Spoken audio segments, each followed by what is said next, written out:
Dia 6 de junho. São Norberto, arcebispo e fundador de ordem. 1134.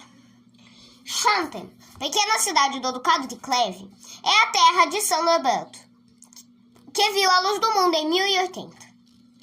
Os pais, Heriberto e Edwiges, eram distintos igualmente pela origem e pela piedade. Ao filho proporcionaram uma educação muito boa, que fez com que o menino, de temperamento vivo, se tornasse querido por todos.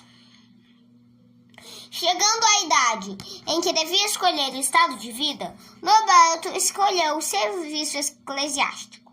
Recebeu o subdiaconato e com ele um canonicato em Xanten, com grandes rendimentos. A riqueza ameaçava-lhe a perdição. Moço, simpático, rico, cheio de vida, correu atrás das vaidades, até que Deus, que o tinha reservado para coisas maiores, lhe abriu os olhos. Um dia, só acompanhado de um pajem, fez uma viagem a cavalo. No meio do caminho foram surpreendidos por forte temporal. Formidável raio caiu bem de frente a Norberto. O cavalo espantou-se e jogou longe o cavaleiro. Norberto ficou como morto, por mais de uma hora. Voltando a si, apresentou-se-lhe ao espírito a sorte que o teria esperado, se tivera morrido fulminado. Outro São Paulo exclamou: Senhor, que quereis que eu faça? E parecia-lhe ouvir uma voz dizer-lhe: Foge do pecado, pratica a virtude, procura a paz e salva a tua alma. Vivamente impressionado pelo que acontecera, tomou a firme resolução de deixar o mundo e dedicar-se unicamente a uma vida em Deus e por Deus. Assim que as vestimentas trocou-as por um hábito penitenciário e amargamente chorou os passados desvarios. Por mestre na vida espiritual, escolheu Aconon, abade do mosteiro beneditino de São Sigisberto. Tendo chegado o tempo da ordenação, apresentou-se ao arcebispo Frederico de Colônia, com um instante pedido de recebê-lo entre os candidatos ao sacerdócio. O arcebispo acedeu-lhe ao pedido, embora não pudesse escolher a estranheza que lhe causava. Vê-lo agora pedir, com tanto ardor que, quando lhe o tinham oferecido, recusara sempre. Recebeu o diaconato e o presbiteriato no mesmo dia. Falta de que pediu perdão ao Papa Gelásio II.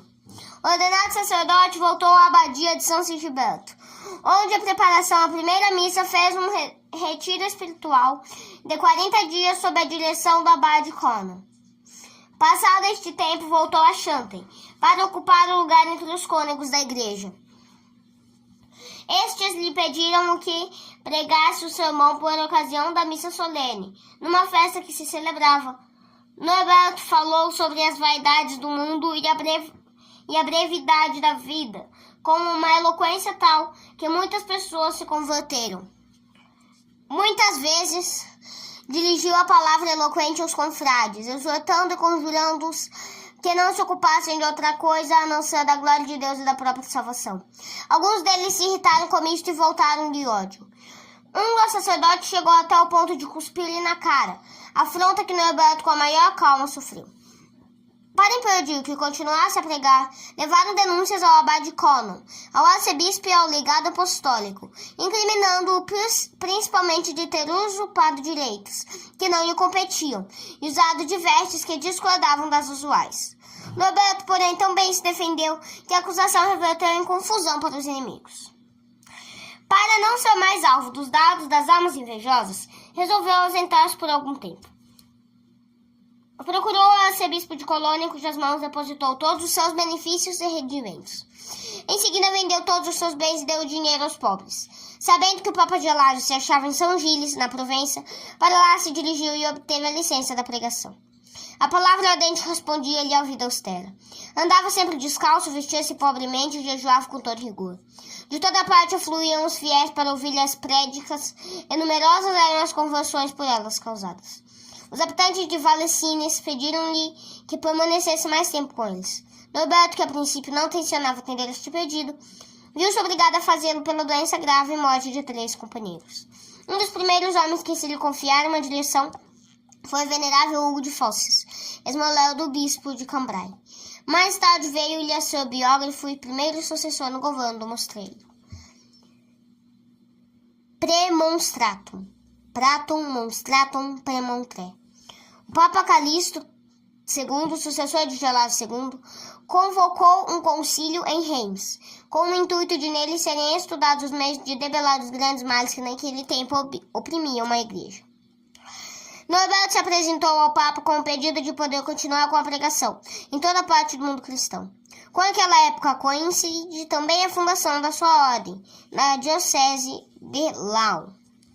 De volta a uma viagem a Roma, onde trouxe a aprovação da regra da ordem, a pedido do bispo de Cambrai, dirigiu-se a Antuérpia, onde o herege Trenchélin, qual lobo rapaz, causava grandes estragos no rebanho do Senhor. Trenchélin negava o Santíssimo Sacramento, atacava a autoridade episcopal e ridicularizava os sacerdotes e sua missão. Inteligente, sarcástico e eloquente, sabia dar aos discursos um sabor agradabilíssimo para aqueles que no sacerdócio católico conheciam uma entrave para a licenciosidade. Rico e devasso, dava grandes banquetes, conseguindo com isto engodar os pálpavos e fazer-se querido pelos homens de caráter fraco. As suas ordens estavam 3.000 homens prontos para trucidar aqueles que se lhe opusessem à doutrina. A fama de santo que gozava era tal que muitas pessoas bebiam a água em que Trenchélin tinha lavado as mãos. Norberto conseguiu abalar a coluna de heresia e libertar a cidade daquela peste. Para demonstrar-lhe a gratidão, os cônegos de Antuérpia cederam uma ordem de Norberto sua própria igreja dedicada a São Miguel e passaram para uma outra, de Nossa Senhora, que hoje é a catedral. No ano de 1127, vemos o santo premonstratense no trono episcopal de Magdeburgo. Foi preciso uma ordem positiva do núncio apostólico Gerhard para movê-lo a aceitar esta dignidade. A resolução firme de reformar a disciplina no clero trouxe-lhe grandes perseguições. Tomou parte ativa no concílio que o Papa Inocêncio II tinha convocado para Reims, em 1131. Norberto e São Bernardo tomaram a defesa da inocência contra o antipapa Anacleto, o qual foi anatemizado pelo concílio. Norberto morreu em Magdeburgo em 1134, tendo administrado aquela diocese durante 8 anos. São Bernardo, Pedro Venerável e outros escritores daquela época afirmam ter ele sido o homem mais santo e eloquente de seu século. O corpo foi depositado na igreja da ordem premonstratense em Magdeburgo. Como, porém, esta cidade aceitou a heresia de Lutero, o imperador Fernando II deu ordem para que os restos mortais de São Norberto fossem transportados para Praga, capital da Boêmia. Lá se acham até hoje na igreja dos premonstratenses. O Papa Gregório XIII inseriu em 1582 o nome de Norberto no catálogo dos santos da igreja.